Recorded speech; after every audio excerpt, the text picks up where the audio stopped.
परमेश्वर पिता का धन्यवाद हो। आज के सुबह के समय हम लोग फिलिपियो 4 उसका 6 पद से हम लोग पढ़ना आरंभ करेंगे और उसके अंदर में कौन सी रहस्य की बातें हैं हम उसे समझने का प्रयास करेंगे। फिलिपी 4:6 किसी भी बात की चिंता मत करो, परंतु हर एक बात में तुम्हारे निवेदन, प्रार्थना और विनती के द्वारा धन्यवाद के साथ परमेश्वर के सम्मुख उपस्थित किए जाएं। परमेश्वर पिता का धन्यवाद हो, वचन पढ़े जाने के लिए धन्यवाद करते हैं। परमेश्वर पिता का धन्यवाद हो। यहाँ पर पौलुस फिलिपियों की कलीसिया को समझा रहा है, चिता रहा है कि किसी भी बात की चिंता मत करो। और इसके पहले जो हमने पढ़ा था उसमें कुछ व्यवहारिक बातों को उसने बताया है कि सदा आनंदित रहो, तुम्हारी कोमलता सब मनुष्यों पर प्रकट हो। और इसके बाद एकदम तुरंत वो कहता है कि किसी भी बात की चिंता मत करो। आज ये जीवित वचन हमारे लिए भी है, आप सबके लिए है। आपके जीवन के अंदर में भी कोई चिंता की बात आती है, कभी ना कभी तो आती है। प्रभु का वचन आज बताता है किसी भी बात की चिंता मत करो, क्योंकि परमेश्वर कहता है कि मैं तुम्हारी चिंता करता हूं, क्योंकि मैं तुम्हारी चिंता करता हूं। तो एक शब्द, एक लाइन है, किसी भी बात की चिंता मत करो। इसी के ऊपर आज हम मनन करें। गीतों को भी गाते हैं, करता हूं मैं तेरी चिंता, तू क्यों चिंता करता है, तू क्यों चिंता करता है। ये जीवित परमेश्वर का आश्वासन है, जीवित परमेश्वर का आश्वासन है कि वो हमारी चिंता करता है, वो हमारी चिंता करता है। इसलिए हमें चिंता करने की आवश्यकता नहीं है। पिछले समय मैंने बताया था कि प्रभु यीशु भी कहते हैं कि हे सब परिश्रम करने वाले लोगों और बोझ से दबे हुए लोगों, मेरे पास आओ,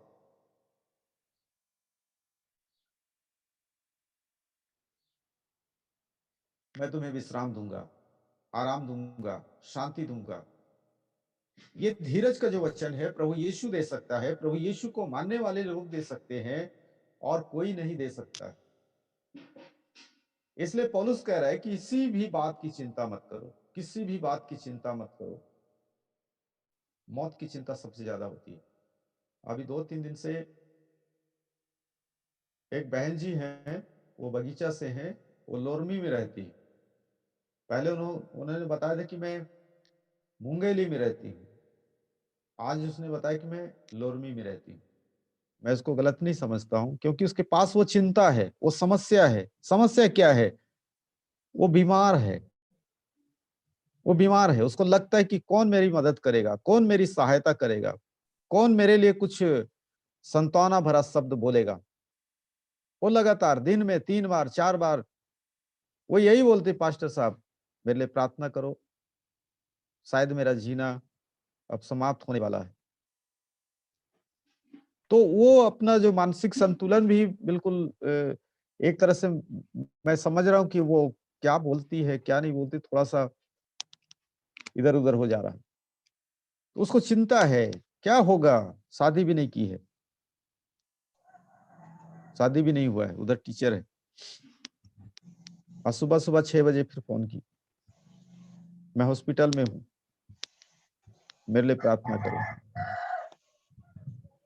तो परमेश्वर पिता का धन्यवाद हो। चिंता सबके जीवन में आता है। आटे का डब्बा खाली हो गया, चिंता। चावल का डब्बा खत्म हो गया, खाली हो गया, चिंता। बच्चे नहीं पढ़ रहे हैं, चिंता। बच्चे आज्ञाकारी नहीं है, चिंता।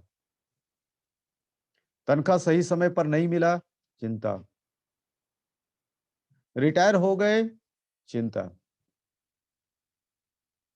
सारे समय पर ये चिंता जो है जीवन के अंदर में आती रहती है, जाती रहती है। पौलुस कहता है किसी भी बात की चिंता मत करो। और ये आश्वासन कोई नहीं दे सकता, कोई अधिकारी भी नहीं दे सकता, कोई भाई बंधु भी नहीं देते। चिंता मत करो, हम है ना, चिंता मत करो, हम है ना, ऐसा नहीं। लेकिन सिर्फ वो परमेश्वर है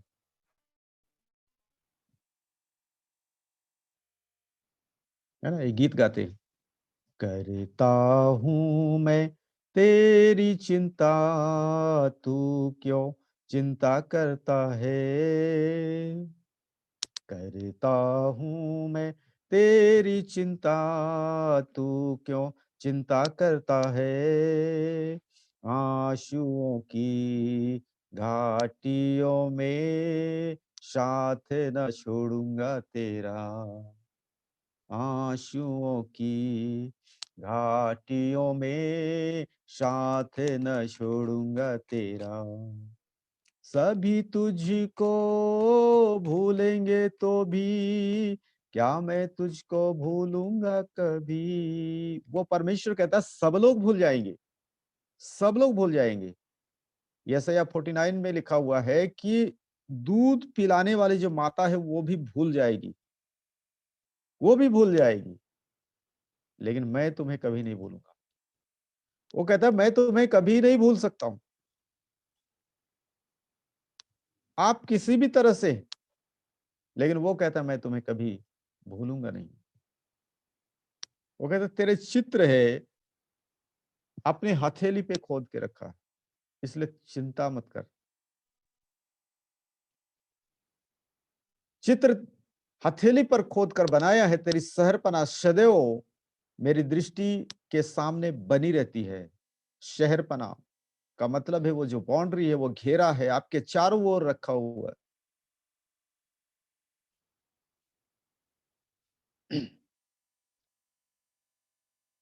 3 दिन पहले एक लड़के को लेके आए और उसको डर लगता था, ऐसा लगता था कोई मुझे मारेगा। और जिस दिन लेके आए थे उसके बारे में बताया कि ये चौक में दिन भर खड़ा हो गया था, जहां पर ट्रैफिक पुलिस खड़ा हो जाते हैं। लोगों ने बताया कि बेटा घर जाओ, तो बोला नहीं मेरे मम्मी पापा मारेंगे। क्यों मारेंगे? नहीं वो मारेंगे, उसको डर है, मेरे मम्मी पापा मारेंगे। मानसिक असंतुलन, उसका जो है संतुलन बिगड़ चुका है, बिगड़ चुका था। और शाम के समय जब मेरे पास ला रहे थे तो आना नहीं चाह रहा था, लेकिन आ गया। और जब मुझे देखा और हम लोग जो बातचीत किए तो उसको बहुत खुशी हो गई। इसके पहले उसको लेके गए थे कहीं तांत्रिक के पास में, तो उसको मारे पीटे, झाड़ू से मारे, कुछ कुछ किए, बहुत सारा। लेकिन जब मेरे पास लाए तो उससे मैं बहुत अच्छे से बात किया, बहुत अच्छे से जवाब दिया। और जब घर गया और दूसरे दिन फिर आया, वो बोला मुझे बहुत शांति मिली, रात में बहुत अच्छे से सोया। उसके पिताजी भी बोले बहुत फर्क आया, बहुत फर्क आया। तो परमेश्वर पिता का धन्यवाद हो। पिता कितने परेशान हो जाते हैं जब बच्चे परेशानी में फंसते हैं, कितना चिंता करते हैं। वो कितना चिंतित है, कुछ भी करो, कुछ भी करो इस स्थिति में। जबकि अभी अभी बगिया में उनके समाज के लोगों ने, थाने में उनको बुलाया गया, उनका बयान लिया गया, उनका विरोध किया गया। लेकिन ये जो व्यक्ति जो अपने बच्चे को लेके आए, कुछ भी करो। तो कल तीसरा दिन था, कल तक में काफी अच्छा हो गया है और परमेश्वर पिता का धन्यवाद हो कि वो पूरी रीति से ठीक हो जाएगा। इसलिए पौलुस कहता है किसी भी बात की चिंता मत करो, परमेश्वर के हाथों में सारी बातों का उपाय है, सारी चीजों का उपाय है। तो मृत्यु का भय है, मृत्यु की चिंता है, क्या होगा, कल क्या होगा, क्या नहीं होगा, बहुत सारी चिंता है जीवन के अंदर में। इसलिए मैं कहना चाहता हूं आपके अंदर में कोई भी चिंता नहीं होना चाहिए। और मैं 5 मिनट लेकर के पर डे मैं कुछ चीज को उच्चारण में आपको करवाऊंगा प्रतिदिन। और वो जो उच्चारण आप करेंगे अपने आप में नया शक्ति, नया बल पाएंगे। आज तो नहीं, लेकिन कल से या तो उस दिन से मैं उनको उच्चारण करना है, उसको बोलना है और घोषणा करना है। आपके जीवन से संबंधित बातें, आपके परिवार से संबंधित बातों के पीछे जो अंधकार की शक्ति काम करती है, जब उच्चारण करेंगे उसमें से आप विजय प्राप्त करेंगे। और मैं जानता हूं कि बहुत सारे परिवार के अंदर में कहीं ना कहीं छोटा मोटा बंधन है, बच्चों के वजह से और अपने रिश्तेदारों के वजह से, बीमारी के वजह से ये बंधन है। और जब उसको उच्चारण करेंगे, आप 3-4 दिन के अंदर में देखेंगे कि वो बदलाव आएगा। और ये बदलाव आएगा, मैं विश्वास करता हूँ। वो बदलाव आएगा और उसको करने उसे हम करेंगे। तो परमेश्वर पिता का धन्यवाद हो, किसी भी बात की चिंता मत करो।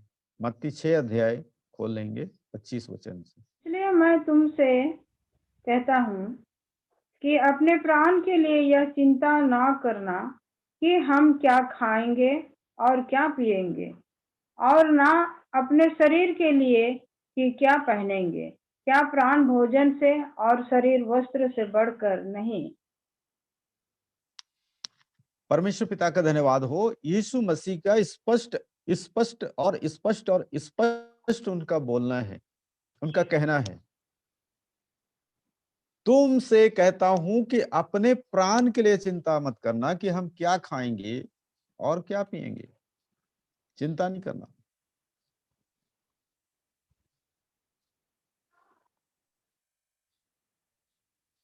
ये तो चिंता ही नहीं करना कि क्या खाना है, क्या पीना है, क्या खाएंगे, क्या पिएंगे, शरीर के लिए क्या पहनेंगे। क्या प्राण भोजन से और शरीर वस्त्र से बढ़कर है? नहीं। ये सारी चीजों के बावजूद हमारे अंदर में प्राण है, जो परमेश्वर का दिया हुआ है और जिसका छुटकारा होना है। हमारे अंदर आत्मा है। आप विचार कीजिए वो लाजर की कहानी को, जो धनवान की डेवड़ी में बैठ करके उसका जूठा को खाता है। वो धनवान के पास कुछ भी नहीं था। आप जहां बैठे हैं, आपके पास में अभी गर्मी आ जाएगा तो पंखा है, हवादार जगह में बैठने, कूलर है, कहीं कहीं एसी है। उसके पास क्या था? कुछ भी नहीं था। उसके पास कुछ भी नहीं था। और कुछ भी बाइबल में उसके बारे में बताया नहीं गया कि वो कितना चिंता किया। कितना चिंता किया, ऐसा कुछ भी नहीं बताया। लेकिन इतना हम जान पाते हैं कि वो इब्राहिम के गोद में जाके बैठा जब वो खत्म हो गया, मर गया। इसका मतलब है कि वो स्वर्ग में पहुंच गया। उसके पास कुछ नहीं था। तो कल्पना करें हमारे पास क्या क्या है। आपके पास बैठने के लिए कुर्सी है, सोफा सेट है, आपके पास ठंडा हवा के लिए एसी है, पंखे हैं। ठंडा ज्यादा हो जाता है, हीटर चालू कर देते। सब कुछ है, कोई चिंता नहीं है, फिर भी चिंता है। कोई चिंता की बात नहीं है, सारा चीज है, फिर भी चिंता है। एक अनिश्चितता जीवन के अंदर में है।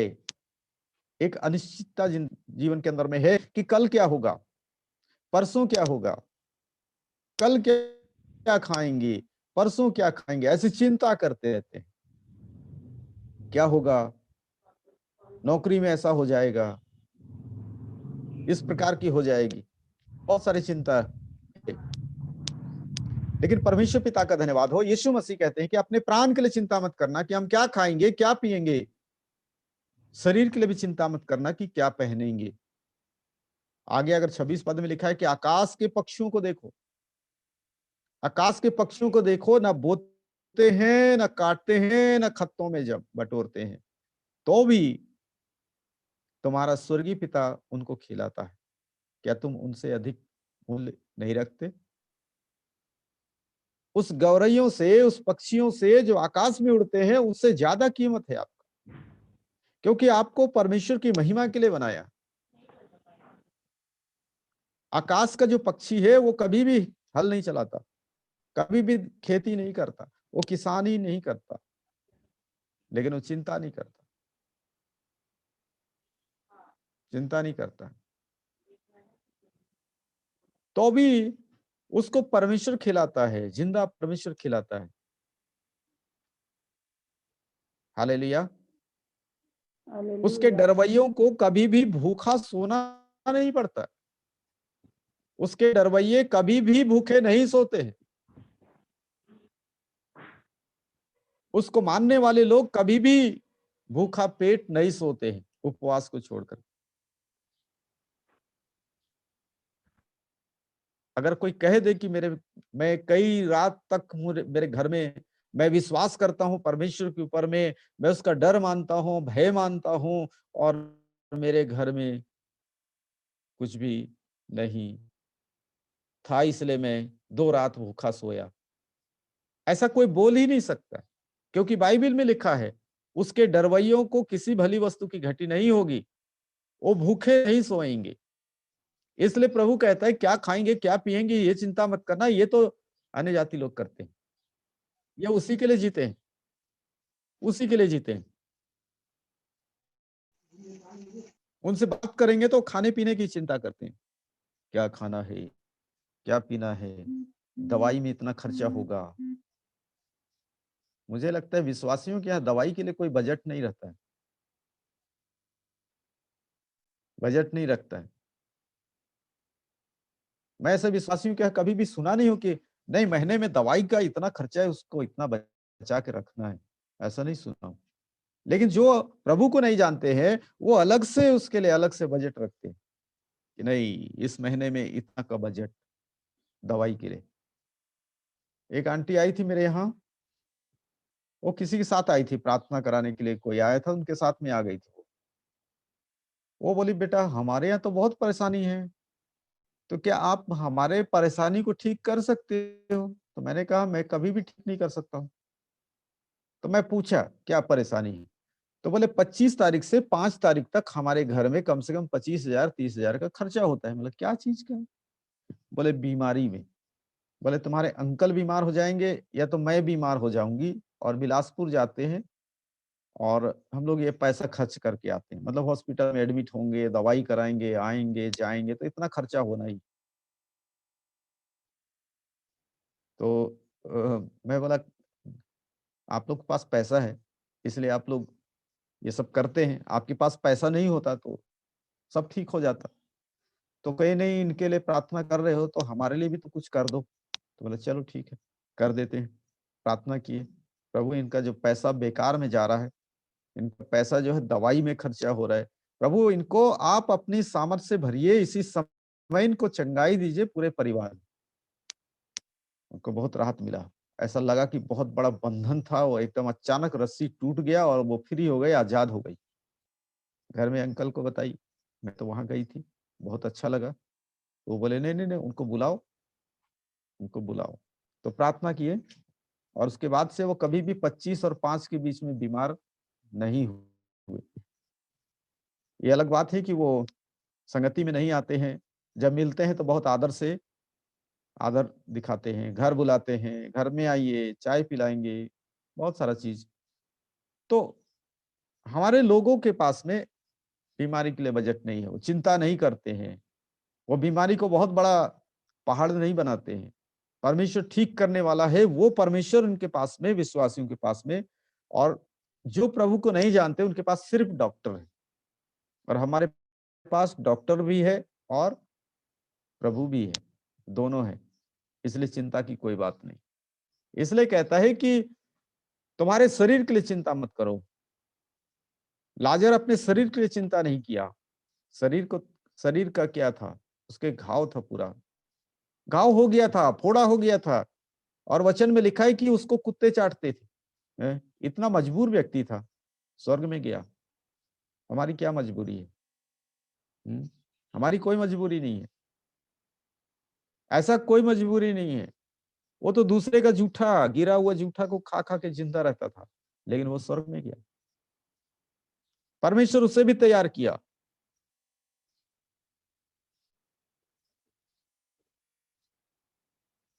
कभी कभी सोचते हैं अच्छा कपड़ा नहीं है हम चर्च नहीं जाएंगे, हैं? अच्छा कपड़ा नहीं है चर्च नहीं जाएंगे, ये प्रेस वाला नहीं है चर्च नहीं जाएंगे। लाजर के पास वो भी नहीं था, वो भी नहीं था, स्वर्ग में चला गया। नहीं होता है, नहीं रहता है, परमेश्वर सहायता करता है। एक परिवार के बारे में एक सेवक गवाही दे रहे थे, बिहार की घटना है। बोले बिहार के अंदर में एक परिवार है, और वो माँ बेटी दो ही हैं और चर्च एक आता है, दोनों नहीं आते। वो गांव में रहते हैं, खेती किसानी करके जीवन को चलाते। चर्च क्यों नहीं आते हुए भी उन्होंने बताया कि उसने बताया कि हमारे पास एक ब्लाउज है, एक पेटीकोट है, एक साड़ी आती है, और अगले हफ्ते में हृदय पूरा टूट गया कि हमारे चर्च के लोग ऐसे गरीबी से, और उनके लिए अरेंज किया, दोनों के लिए। अब दोनों आना, और वापस जब आए, उनको बोले कि आपके घर में जो अनाज है वो कितना है? तो बोले बोने के लिए है, खाने के लिए नहीं है, बोने के लिए। तो बोले जो बोने के लिए बीज रखे हो वो चर्च में ले आओ, बोने के लिए बीज रखे हो उसको चर्च में ले आओ। और चर्च के लोगों ने प्रार्थना किया, उनके श्राप को तोड़ा, और ऐसा हो गया कि जब उस वर्ष जब वो खेती किए, वो गांव के लोगों के की खेती हो गई। परिवार के अंदर परिस्थिति में ऐसी बहुत मजबूरी की स्थिति बनी हुई है विश्वासियों की यहाँ, क्योंकि श्राप जीवन के अंदर में है। और वो सेवक बताते हैं कुछ साल के बाद में उस गांव के सबसे धनी व्यक्ति बन गए। आप विश्वास करें ना करें, लाजर के पास कपड़े नहीं था, लेकिन वो सबसे बड़ा धनी हो गया क्योंकि वो स्वर्ग चला गया। वहां पर अच्छी वस्तुओं को सेवन कर रहा है, ऐसे बाइबल में लिखा है। धनवान यहाँ पर बहुत अच्छी वस्तुओं को लिया, स्वर्ग में उसको तो एक बूंद पानी भी नहीं मिल रहा है, नरक में एक बूंद पानी भी उसको नहीं मिल रहा है, ऐसा लिखा हुआ है। तड़प रहा है, तड़प रहा है। तो अब चिंताओं के बारे में हम बात कर रहे थे। अनिश्चितता है, बीमारी है, अनिश्चितता है, आगे क्या होगा, बच्चों का भविष्य क्या होगा,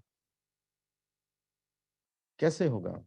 हम काम करते हैं तो परमेश्वर पिता का धन्यवाद हो। अनिश्चितता का जो है समय होता है और चिंता सामने आ जाता है, लेकिन परमेश्वर कहता है उन पक्षियों को याद करो, ना वो बोते हैं, ना काटते हैं, ना खत्तों में बटोरते हैं, तो भी स्वर्गीय पिता उन चिड़ियों को खिलाता है। चींटी भी जिंदा रहते हैं, मधुमक्खी भी जिंदा रहते हैं। उन सारी चीजों, सारी जो जीव जंतुओं का जो मालिक है वो परमेश्वर है। आप तो अनमोल हैं, उसके हाथों से आपको बनाया। ये सारी चीजों को उसने हाथों से नहीं बनाया है, इन सारी चीजों को उसने शब्दों से बनाया, लेकिन आपको अपने हाथों से बनाया। आपको क्या चिंता? आपका कुम्हार परमेश्वर है, हमारा कुम्हार परमेश्वर है, और वो परमेश्वर जानता है किसको किस बात की घटी है, किस बात की जरूरत है, आवश्यकता है। तो क्या खाएंगे, क्या पिएंगे, इसी बात में चिंता करते रहते। 27 पद में लिखा है, तुम में कौन है जो चिंता करके अपनी अवस्था में एक घड़ी भी बढ़ा सकता है? कोई बढ़ा सकता है? नहीं बढ़ा सकता है। इसलिए खुश रहो, हंसते रहो, कुछ भी हो जाए, है ना। 28 पद में लिखा है, वस्त्र के लिए क्यों चिंता करते हो? कपड़ों के लिए क्यों चिंता करते हो?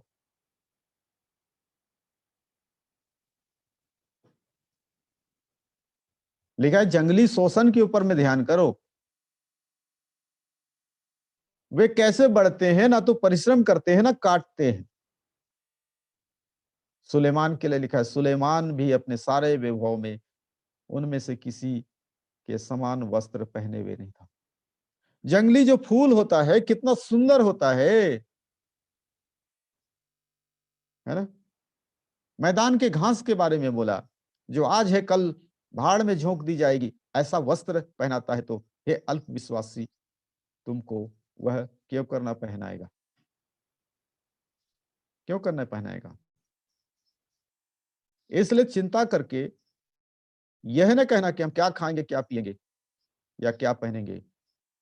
32 में लिखा है, क्योंकि अन्य जाति इन सब वस्तुओं की खोज में रहते हैं। बोलिए, अन्य जाति इन सब वस्तुओं की खोज में रहते हैं। हम चिंता नहीं करते, हमारी चिंता करने वाला परमेश्वर है। वो कहता है, करता हूं तेरी चिंता, तू क्यों चिंता करता है? तेरी चिंता तो मैं करता हूं, तेरा काम है मेरी स्तुति करना, मेरी महिमा करना। अन्य जाति इन सब वस्तुओं की खोज में रहते हैं, तुम्हारा स्वर्गीय पिता जानता है तुम्हें ये सब वस्तुएं चाहिए, ये वस्तुएं चाहिए तुम्हें। पेन की आवश्यकता है, घड़ी की आवश्यकता है, मोबाइल की आवश्यकता है, बाइबल की आवश्यकता है, सारी वस्तुओं को जानता है जिन्हें आप नहीं जानते हैं। कई समय लग सकता है ये मुझे नहीं चाहिए था, लेकिन परमेश्वर जानता है कि ये वस्तु तुझे चाहिए, चाहिए। जो वस्तुएं आप प्राप्त करते हैं वो कोई भी ऐसी वस्तु नहीं होती है जो परमेश्वर आपको नहीं चाहिए, ऐसा वो कहता है। लेकिन ये सब चीजें चाहिए। इसलिए क्या खाएंगे, है ना? रोटी, कपड़ा और मकान। बोलते हैं रोटी कपड़ा, रोटी चाहिए, मकान चाहिए, कपड़ा चाहिए।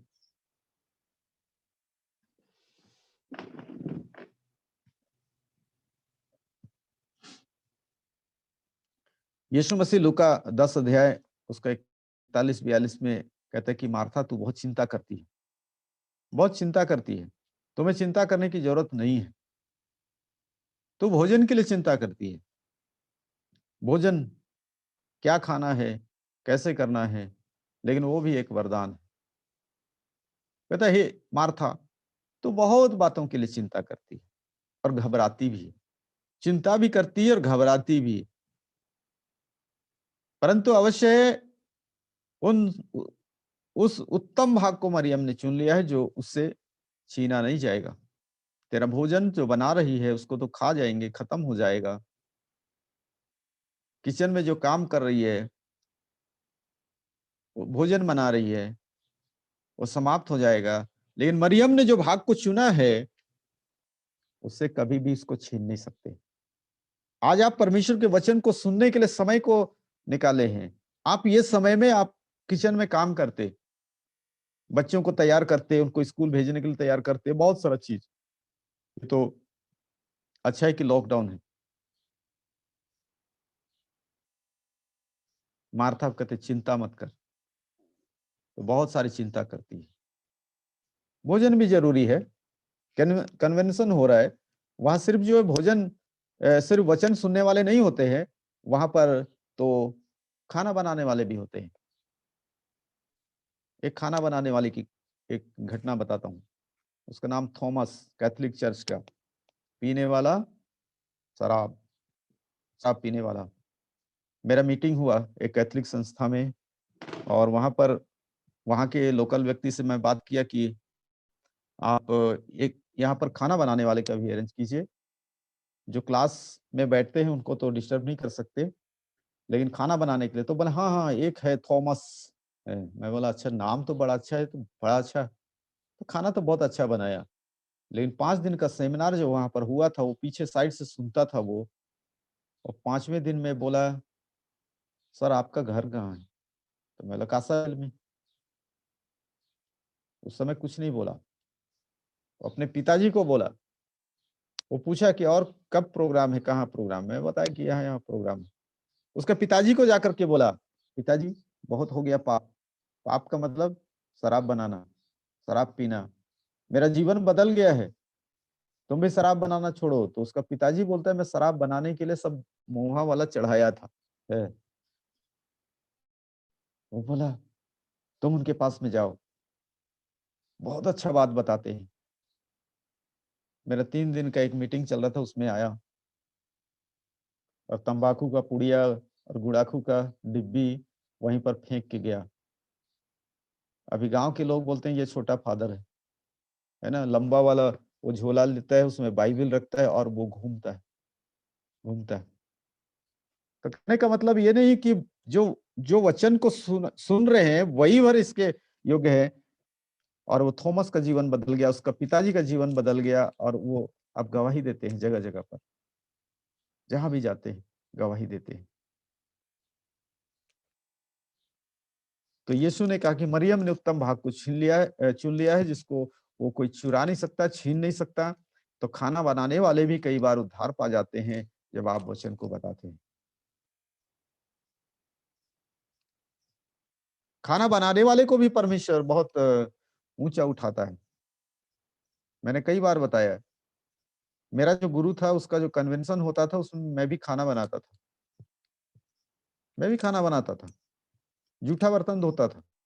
लोग मुझ पर हंसते थे, ये इसको कोई काम नहीं मिला है, उमरिया उमरिया के पास में एक बिरसिंहपुर पाली है।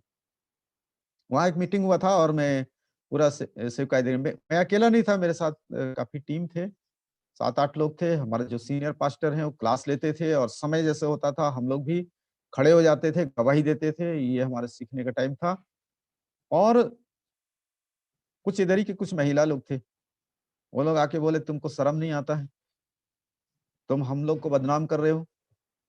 मैं दंग रह गया, भाई क्या बात है? तुम उरांव आदमी हो, तुमको कुछ काम नहीं आता है, कुछ नौकरी करना चाहिए। तो उनको क्या पता ये बंदा नौकरी छोड़ के बैठा हुआ है। मैं बर्तन धो रहा था, मुझे ऐसे चिढ़ा रहे हैं लोग और वो लोग बोल रहे हैं कि ये काम मत करो तुम, कुछ अच्छा काम करो। ये गंदा बर्तन धोने का काम अच्छा नहीं है।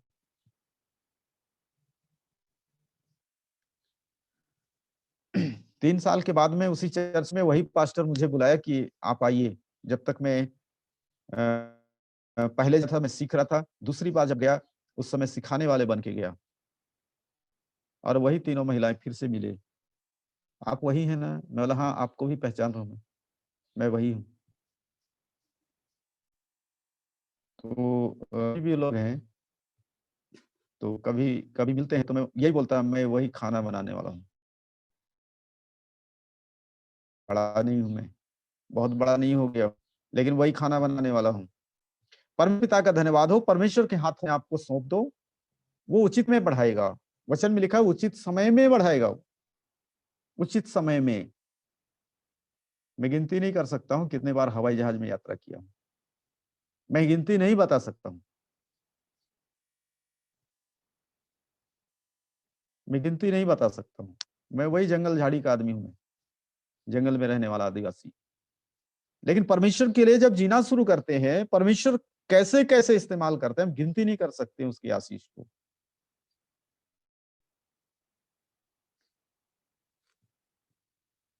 जब वो समय था 15 साल पहले, जब हम बताते हम हवाई जहाज में गए थे, तो लोग पूछे कैसा लगा, कैसा लगता है? वो सुनने के लिए इकट्ठे हो जाते थे। एक सपना था।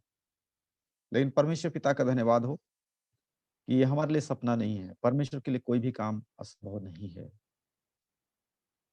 कोई भी काम असंभव नहीं है। वो घूरे से उठाता है, कंगूरे पर खड़ा करता है। वो कचरा कूड़ा से उठा करके वो बनाता है। हमें भी वो घूरे से, कचरा के ढेर से उठाया और बनाया। तो परमेश्वर पिता का धन्यवाद हो। इस शरीर के लिए चिंता नहीं करना, क्या खाएंगे, क्या पिएंगे। जब मैं अपने काम को छोड़ा और जब मैं दुकान में जाता था तो 2 रुपया का तेल दे दो, वही ऐसा बोलता था। 2 रुपये का, तो बोलते कंगाल हो गया ये बर्बाद हो गया। ये बोरा-बोरा चावल खरीदता था, 5 रुपये का चावल माँग रहा है, 2 रुपये का तेल माँग रहा है, ये बर्बाद हो गया। बिगड़ गया ये, बर्बाद हो गया। परमेश्वर पिता का धन्यवाद। मैं सब जानता हूँ। परमेश्वर मुझे बना रहा है, परमेश्वर मुझे सिखा रहा है, परमेश्वर मुझे मेरी हर आवश्यकता को पूरा कर रहा है।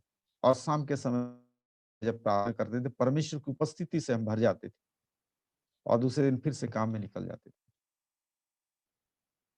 तो कुछ लोग सिर्फ खाने-पीने की चिंता करते हैं, मार्था की सेवकाई है उनके पास में और वो वचन के ऊपर ध्यान नहीं देते, लेकिन हमको बैलेंस बनाना है। हमारे गुरु कहते थे कि तुम ऐसा सेवा करो, तुम्हारा घर जो है धर्मशाला होना चाहिए। क्या सुने? धर्मशाला। पत्नी भी एक छोटा-सा नौकरी में थी, बहुत बड़ा नहीं, और हम भी बहुत बड़े नौकरी में नहीं थे, छोटे से। मैंने उनको बोला कि तुमको छोड़ना है, मेरे साथ चलना है, सेवा करना पड़ेगा। सेवा क्या है? धर्मशाला वाला सेवा, किचन का सेवा। और वो तैयार हो गई और वो भी अपना काम-धाम छोड़-छाड़ करके मेरे साथ आ गई और वो पूरा धर्मशाला का मैनेजर है। 10 लोग आएँ, 20 लोग आएँ, 50 लोग आएँ, 100 लोग आएँ, वो सबको खाना बना के खिला देती है। हम लोग जहाँ पर पहले किराए में थे, तो वहाँ की जो मकान मालकिन है, वो पूछती थी, "ये सब कैसे होता है? ये सब कैसे होता है?" मैं तो 5 लोग को भी नहीं खाना खिला सकती हूँ, लेकिन ये एक वरदान है जिसके द्वारा हो जाता है। और उसने समर्पित किया कि बाहर की सेवकाई नहीं कर सकती, कम से कम खाना बनाने का तो काम कर सकती है, और वह अभी भी वही करती है। समय मिलता है गवाही देती है, समय मिलता है सुसमाचार सुनाती है, समय मिलता है भोजन की सेवकाई करती है। अभी 3-4 साल से हम लोग यहाँ पर बाइबल क्लास लगातार हम लोग चलाते हैं। उसमें जितने सेवक आते हैं सबका खाना बनाने का काम उसका। तो परमेश्वर पिता का धन्यवाद हो। मार्था को कहता है कि तू चिंता मत कर, तू चिंता मत कर। मरियम के ऊपर मत कुड़कुड़ा, क्योंकि उसने वो उत्तम भाग को चुना है जिस जो उससे छीना नहीं जाएगा। तो परमेश्वर पिता का धन्यवाद हो। हमें परमेश्वर के वचन पर ध्यान करना है, हमें लोगों की बाहरी हवा पर ध्यान नहीं देना है, लेकिन परमेश्वर के वचन के ऊपर हमें मनन करना है। परमेश्वर का वचन कहता है कि तुम्हें चिंता नहीं करना। चिंता करके तुम क्या आयु बढ़ा सके हो? नहीं, कभी भी नहीं, कभी हो भी नहीं सकता। चिंता नहीं करना है। चिंता क्या है? इसलिए पौलुस कहता है किसी बात की चिंता मत करो। अगर आप ये सारे झंझट में पड़ गए तो क्या होगा? चिंता में पड़ गए तो क्या होगा? होगा ये, जो झाड़ियों में बोया गया जो बीज है, उसके साथ क्या हुआ? झाड़ी में बोया गया बीज है, उसके साथ क्या हुआ?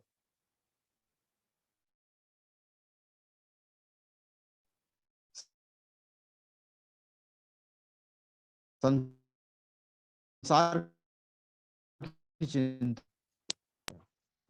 को तुम्हारा ध्यान है, सारी चिंताओं को, अपनी सारी चिंताओं को उस पर डाल दो। पहला पत्रस उसका 5 उसका 7 पद में लिखा हुआ। पहला पत्रस 5 का 7,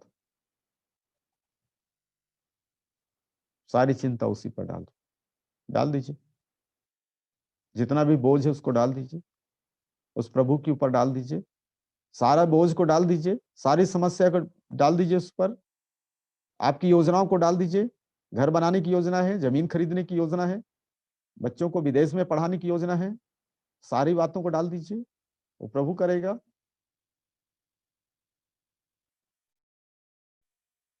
प्रभु करेगा, वो सब कुछ वही करेगा। इसलिए कहते हैं सारी चिंता उस पर डाल दो, क्योंकि उसको तुम्हारा ध्यान है। आपको उसका ध्यान है या नहीं है, आप उसको ध्यान करते हैं या नहीं करते, लेकिन वो प्रभु आपका ध्यान करता है। इसलिए वो लाखों लोगों के लिए, हजारों लोगों के लिए, करोड़ों लोगों के लिए कहता है कि तुम्हारा जो चित्र है मैंने अपनी हथेली में खोद के रखा है ना। यशायाह 49 में हम हमने बताया कि वो चित्र जो है वो खोद करके रखा है। इसलिए वो कहता है क्या हो सकता है ना, हो सकता है, क्या ये हो सकता है कोई माता अपने दूध पिए बच्चे को भूल जाए? एडिथ तिर्की एडिथ कुजूर अपने बच्चे को दूध पिलाती, क्या वो बच्चे को भूल जाएगी? क्या वो बच्चे को भूल जाएगी? नहीं भूल सकती है। लेकिन परमेश्वर कहता है हाँ वो भूल सकती है, हाँ वो भूल सकती है, परंतु मैं तुझे नहीं भूल सकता। मैं तुझे नहीं भूल सकता हूं। तेरा चित्र मेरे हाथों में खुदा हुआ है। तेरा चित्र, तेरा फोटो पूरे विश्व के जितने लोग उसके बच्चे हैं, उसका चित्र इन हथेलियों में खुदा हुआ है। हमेशा वो देखता है, आपको देखता है। आप कितने दिन से प्रभु को नहीं देखे? आप प्रभु यीशु के पास कितने दिन से नहीं आए हैं? प्रभु यीशु के साथ में संगति कितना पुराना हो चुका है, लेकिन उसके हाथों में आपका तस्वीर है, उसके हाथों में आपका तस्वीर है। वो कहता है मेरी दृष्टि के सामने आपका चित्र बना रहता। क्लास ले रहा है और मेरे पास फोन आया कि ऐसा हो गया, और मैं मैसेज बंद करवाया और मैं बोला कि आपके बेटे के साथ ऐसा हो गया है। तो वो बोला तो क्या हो गया, तो क्या हो गया ऐसा बोलता। तो मैं बोला ऐसा हो गया हॉस्पिटल में, तो क्या हो गया? तो वो बोला मुझे डिस्टर्ब मत करो, वचन बोलने दो। वचन बोला बोला बोला, उसके बाद में फिर मैं दोबारा उस फोन में लगा दिया, उसके बाद बात किया, उसके बाद बोला मैं डॉक्टर तो नहीं हूँ, मैं सेवक हूँ, प्रभु को अपना काम करने दो। और 3 दिन यहाँ रहा, उसके बाद में घर गया। बोला सारी चिंता उस पर डाल दो, मैं डॉक्टर तो नहीं हूं कि जाकर के इलाज कर सकता हूँ। डॉक्टर लोग इलाज कर रहे हैं। और हम लोगों ने प्रार्थना किया, उसके घर जाते तक उसको रायपुर लेके आ गए थे। मैं उसके चेहरे में एक भी चिंता या तो कोई ऐसा लकीर नहीं देखा कि उसका लड़का का एक्सीडेंट हो गया और हाय तौबा कर रहा है। बोला प्रभु की मर्जी है, प्रभु की मर्जी है, मैं उसको उसके हाथ में दे चुका हूं।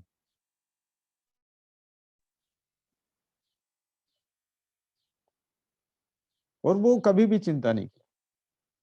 और घर गया और उसके बाद देखा कैसा है, और धीरे धीरे धीरे धीरे वो लड़का ठीक हो गया। तो परमेश्वर पिता का धन्यवाद हो, मैंने उसको देखा,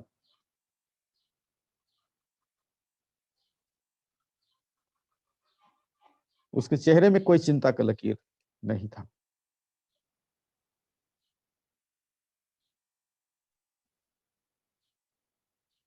इसलिए बहुत सारे लोग इसी बात में चिंता करते हैं, क्या करेंगे, क्या खाएंगे, क्या पिएंगे, कैसे करेंगे, है ना। 6 मत्ती उसका 6 उसका 33 को अगर पढ़ेंगे तो वहां पर लिखा है कि पहले तुम उसके राज्य और धर्म की खोज करो तो ये सब वस्तुएं भी तुम्हें मिल जाएंगी। जिन चीजों की चिंता आप करते हैं वो तो मिल जाएंगी। प्रभु जानता है, आवश्यकता को जानता है ना। इसलिए कहते हैं कल की चिंता मत करना, कल की चिंता मत करो, क्योंकि कल का दिन आप अपनी चिंता आप कर लेगा। आज के लिए आज ही का दुख बहुत है, कल का चिंता नहीं करना। तो परमेश्वर पिता का धन्यवाद हो, परमेश्वर आज भी हमसे बात करता है कि हमें चिंता नहीं करना, सारी चिंता को उसके ऊपर में सौंप देना है, क्योंकि वो कहता है मैं तुम्हारी चिंता करता हूँ, मैं तुम्हारी चिंता करता हूँ। एक वचन और पढ़ सकते हैं, 1 कुरिन्थियों 7 अध्याय उसका 32। वहां पर लिखा है, सो मैं यह चाहता हूं कि तुम्हें चिंता ना हो, है ना, तुम्हें चिंता ना हो। किशन अगर है तो उसका भी कुछ जवाब यहाँ पर मिल जाएगा। तुम्हें चिंता ना हो, यहाँ लिखा है अविवाहित पुरुष प्रभु की बातों की चिंता करता है कि प्रभु को कैसे प्रसन्न रखे। अविवाहित, परंतु विवाहित मनुष्य संसार की बातों की चिंता करता है, पत्नी को कैसे खुश रखे, बच्चों को कैसे खुश रखे, सास ससुर को कैसे खुश रखे। संसार की बातों पर चिंता करता है, अपनी पत्नी को किस रीति से प्रसन्न रखे, ये इस बात की चिंता करता है। अविवाहित पुरुष किसकी चिंता करता है? प्रभु की चिंता करता है कि उसको प्रसन्न कैसे रहे। विवाहिता अविवाहिता में भेद है, अविवाहिता प्रभु की चिंता में रहती है और देह और आत्मा दोनों पवित्र है, परंतु विवाहिता संसार की चिंता में रहता है कि अपने पति को कैसे प्रसन्न रखे। और वो कहता है कि ये बात तो तुम्हारे लाभ के लिए कहता हूँ, ना कि तुम्हें फंसाने के लिए, वरन इसलिए जैसा सोता है वैसा ही किया जाए कि तुम एकचित होकर प्रभु की सेवा करो।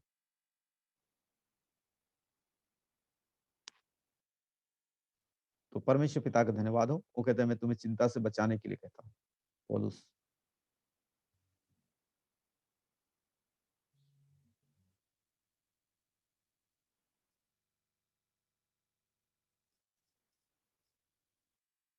तो इसलिए हम प्रभु के ऊपर सारी बातों को डालें। जैसे मत्ती उसका 11 अध्याय 28 वचन में लिखा हुआ है कि परिश्रम करने वालों और बोझ से दबे हुए लोगों मेरे पास आओ, मैं तुम्हें विश्राम दूंगा। हमारी चिंताओं को उसके ऊपर में डाल दे। एक कहानी बहुत प्रचलित है। एक बुजुर्ग आंटी जो है बहुत बड़ा गट्ठा लेके जा रही थी रोड में, पीछे से एक बैलगाड़ी वाला आया और आवाज दिया, अम्मा बैलगाड़ी में बैठ जाओ। तो रोक लिया, गाड़ी रोका, बैलगाड़ी रोका और बोला बैठ जाओ। क्योंकि वो बहुत बड़ा गट्ठर लेके चल रही थी और बहुत भारी बोझ था। बैलगाड़ी वाला तरस खाया, बोला बैठ जाओ, बैठ गई। थोड़ा देर के बाद में ऐसा पीछे पलट करके देखता है तो वो बैठी तो है, लेकिन वो बोझा कहाँ पर है? वो सिर में। अभी भी बैठी उसमें, लेकिन बोझा कहाँ पर है? सिर में। तो बोला अम्मा मैं बोला था गाड़ी में बैठ जाओ और ये बोझा को भी रख दो।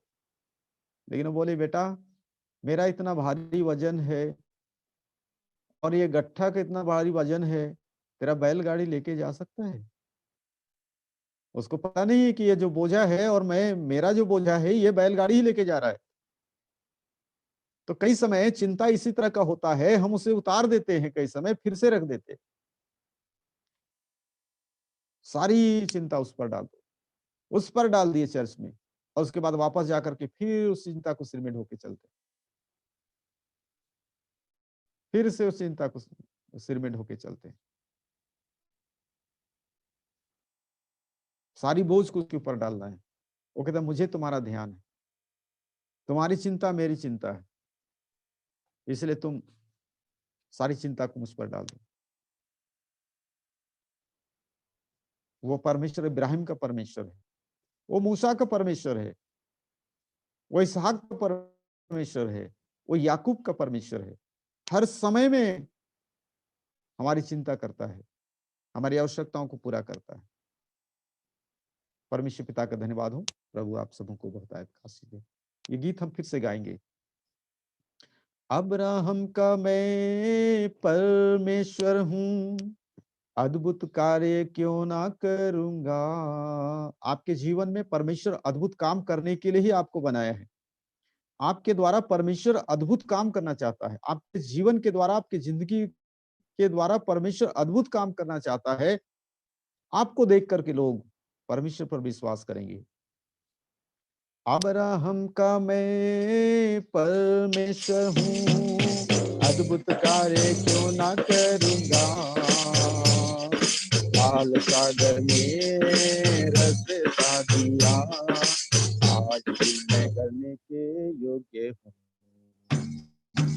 लाल सागर में रास्ता दिया, आज भी मैं करने के योग्य हूँ। मैं तेरी चिंता, तू क्यों चिंता करता है। आशियों में साथ न छोड़ूंगा तेरा,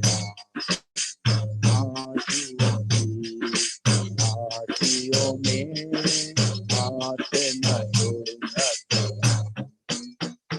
हालेलुया। आइए हम प्रार्थना करें। प्रेमी अनुग्रहकारी परमेश्वर, आप हमारा साथ कभी नहीं छोड़ते हैं। दुख में, संकट में, समस्या में, परेशानी में, बीमारी में, तंगी में, मुसीबत में, हर समय प्रभु जी आप साथ देते हैं। प्रभु आज के सुबह के समय सारी चिंताओं को आपके हाथ में डालते हैं। सारी बीमारी की चिंता, गरीबी की चिंता, हर एक प्रकार के अलगाव की चिंता, अनिश्चितता, भविष्य की अनिश्चितता, बेरोजगारी की चिंता, सारी चिंताओं को आपके ऊपर में हम डाल देते प्रभु जी, क्योंकि आपको इन सारी बातों के लिए आप हमारे लिए चिंता करते हैं। प्रभु आपकी महिमा हो। आज जितने भी भाई उन्होंने वचन को सुना है, उपस्थिति में पिता आगे बढ़ करके कार्य कर सके। पवित्र परमेश्वर हम आपका धन्यवाद करते हैं, आपकी स्तुति और आपकी महिमा करते हैं। एक एक जन को आशीषित कीजिए। आज के सुबह के समय पिता परमेश्वर जो चिंता का बोझ है उसे आपके हाथ में डालते हैं। एक एक जन फ्री हो जाए पिता परमेश्वर, एक एक के ऊपर से जो वजन है, चिंताओं का वजन है, उनसे फ्री हो जाए, आजाद हो जाए प्रभु जी, आपकी महिमा का कारण बन जाए। प्रभु परमेश्वर हम आपका धन्यवाद करते हैं यीशु के नाम से, आमीन आमीन। और हमारे प्रभु यीशु ख्रिस्त का अनुग्रह, परमेश्वर पिता का प्रेम, पवित्र आत्मा की सहभागिता हम सबों के साथ प्रभु यीशु के दोबारा बादलों पर आने तक बनी रहे। आमीन।